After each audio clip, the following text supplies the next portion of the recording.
Bahaye ikaze mu makuru yacu yo kuri uyu wa gatatu tariki ya 8 ukwezi kwa 2026 dore ingingo z'ingenzi aya makuru agiye kubandaho. Umuhungu wa Habyarimana Jean-Luc Habyarimana akomeje kuba ruhato ku butegetsi bwa Kagame. Uyu munsi ku munsi w'ejo Kagame perezida w'u Rwanda yamusubiyemo ko Kinshasa ishaka kumukoresha. Ni inshuro ya kane bitarenze ukwezi perezida Kagame asuyemo izina ry'uyu muhungu. Ibi bintu bivuze iki ku banyarwanda ndetse n'iki uyu muhungu yabatejeho icyugazi leta ku buryo perezida w'igihugu akomeza gusubiramo izina rye. Turabigarukaho muri aya makuru. Naho James Wan, umuyobozi mushya wa UNESCO akaba n'umunyamerika yatangiye akazi ku munsi w'ejo kwa kabiri. Yahawe manda nshya yo kurwana guhashya imitwe y'inyeshyamba harimo na M23 no gukurikirana agahenge ka Ceasefire. Azabishobora se? Ese ubundi UNESCO ibaye hite mu gice M23 yafasha AFC M23 kontrola? Se ifatwa ite muri rusange? Turaza kubigarukaho kandi muri aya makuru. Naho Kagame mu muhango wo kwibuka jenoside yakorewe abatutsi ati mbere yo kwica u Rwanda ruzabanza rukwice kandi nta muntu wakwicwa kabiri. Muri disikuru Kagame yumvikana asaba amahanga kumufasha guhangana n'ingengabitekerezo ya jenoside ndetse no kwirengagiza ubusabe bwa Kongo bw'ubwigenge, ahubwo bakumva ko u Rwanda ruba rwirwanaho ruhashya abashaka kugarura jenoside. Naho Patrick Muya yongeye kwifatira ku gahanga abayobozi b'u Rwanda harimo perezida Kagame na Bizimana Jean Damascene ko bapfobya icyunamo cyagakwiye kuba ari umwanya wo guha icyubahiro abaze jenoside n'amakuba, ariko ahubwo kikaba cyarabaye umwanya wa politiki wo kwibasira Kongo no gushaka kwemeza amahanga ko gutera iki gihugu byari ngombwa. Mu Burundi perezida Evariste Ndayishimiye yibutse mugenzi we Cyprien Ryamira waguye mu Rwanda ari kumwe na mugenzi we Juvenal Habyarimana. Umupfakazi wa Cyprien Ryamira avuga ko yifuza ubutabera no kumenya uwishe umugabo we. Bahaye ikaze mu makuru yacu kuri Nolae Show, aho dukubitira ikinyamakuru tukacyandagaza. Kora share, subscribe na like ubundi ujye wumva amakuru atari ivumbi. Amakuru yacu tuyahere kuri disikuru ya perezida Kagame, aho yumvikanye avuga ko nta muntu uzica u Rwanda ngo bimukundire ko ahubwo naramuka amenyekanye ruzabanza rukamwica, ndetse ngera ko nta jenoside ishoboka mu Rwanda, ndetse yongera kongeraho ko nta n'umunyarwanda uzongera kwicwa ukundi. Ni disikuru yibanze ku bibazo bya politike perezida Kagame arimo ahamagarira amahanga kadakwiye kwita kuri Kongo, ivuga ko u Rwanda rwayiteye, ko ahubwo bakwiye kwita ku mpamvu u Rwanda ruriyo kuko rushaka kurwanya abajenosideri bari muri bice bateje umutekano igihugu. Avuga ko u Rwanda ntako rutagize ngo rubane n'ibihugu bituranye kandi rugikomeje kubana nabyo, ariko nyine ko ikibazo cyo mu burasirazuba gikomeje kuba agatereranzamba mu butegetsi bwe.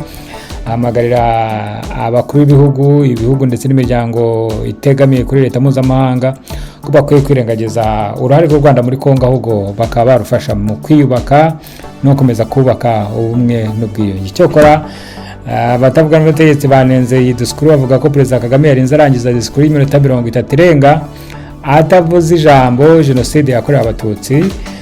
Benshi bakavuga ko nawe Kagame atakibona umuhango wo kwibuka nk'umuhango wo guha icyubahiro abapfuye bazize jenoside, ahubwo abonamo nka platforme yo kuvugiramo amadisikuru politike no kwihinura ku bo bahanganye.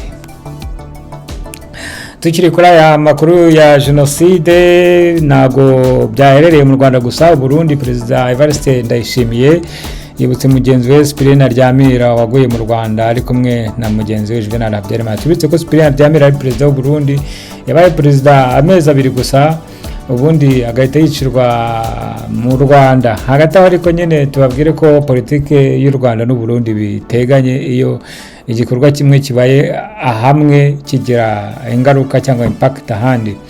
Uyu perezida yaje kwicirwa mu ndege rero, ariko abarundi bagiye bacishika cyane, ni bayifuza kumenya uwarashe indege. Hagati aho General Neva yagaragaye agiye kwibuka kumva y'uyu perezida iherereye mu mujyi wa Bujumbura, ari kumwe n'umupfakazi w'uyu perezida nyakwigendera Cyprien na Byamira. Hanyuma James Wan, umuyobozi mushya wa MONUSCO akaba n'umunyamerika, yatangiye akazi ku munsi w'ejo wa kabiri. Twibutse ko James Wan aje mu gihe n'ubundi MONUSCO yahawe manda nshya leta isanzwe ifite niyo kurwana n'imitwe yitwaje intwaro ikoresheje imbaraga, guhashya iyo mitwe y'inyeshyamba no gukurikirana ceasefire agahenge hagati y'impande zihanganye. Iyi MONUSCO se izabishobora? Tubitse ko 2012 yashoboye kubishobora ikoresheje brigade d'intervention zari zirimo ikirukanga na M23 mpaka ihunze. Hagati aho ariko kandi MONUSCO bundi ibahite muri Goma, agace gakontorwa na M23, kandi M23 na RDF warabarebana ayingwe na MONUSCO. Mwagiye mwumva ko ubutegetsi bw'u Rwanda buri gihe buhora bushyira mu majwi MONUSCO ko ari iri hariya mu kwibya uburari, kwiba amabuye y'agaciro ndetse no gushyigikira FDLR n'ibindi. Babanye bate rero? Babanye barebana ayingwe, buri umwe areba undi ku jisho, kuko yaba RDF M23 FC nta kintu bakora kuri MONUSCO, ndetse na MONUSCO nayo kuba ari force negative kuri aba bantu bafite iki gice nabyo ni bindi kuko ntago bavuga rumwe. Kandi abanyamerika bo noneho baje basaba ko MONUSCO yakoresha imbaraga aho gukomeza yifasha amapfubyi ngirarinda ngo amahoro. Twibutse ko abanyamerika bari ku ruhande rwa Kongo, nubwo bwose politike zihinduka amanywa nijoro. Hanyuma umuhungu wa Habyarimana, Jean-Luc Habyarimana, yongeye kugaruka mu kanwa ka Perezida Paul Kagame ku munsi wo kwibuka, ku munsi w'ejo, aho yasubiyemo ko Kinshasa ishaka kumukoresha nk'umuntu wahoze ari Perezida Juvenal Habyarimana wari ukunzwe cyane. Ni mu gihe kandi Perezida Kagame atinya ko mu gihe uyu muhungu yashyikirwa, akenshi abahutu bose bahita bamuyoboka, kuko abibutsa nostalgie y'ubutegetsi bwa Perezida Juvenal Habyarimana, bityo FPR ikamubonamo menace na threat ku butegetsi bwabo, nk'uko abasegura mu bya politiki babivuga. Hagati aho rero ni inshuro isaga ya 4 bitarenze mu kwezi kumwe Perezida Kagame asubiyemo izina rya Jean-Luc Habyarimana. Ibi bintu rero abanyarwanda mukwiye kubyitaho, kuko na perezida upfa kuvuga izina inshuro enye mu kwezi kumwe, ibyo bintu nta kintu bimutwaye. Bigaragare ko hari ibibazo bindi uyu Jean-Luc Habyarimana ateje leta ya FPR y'inkotanyi. Amakuru yacu tuyasoreze kuri Patrick Muyaya wongeye kwifatira ku gahanga Ministre Bizimana na Perezida Paul Kagame ugufobya icyunamo cya jenoside yakorewe abatutsi, abahutu n'abatwa.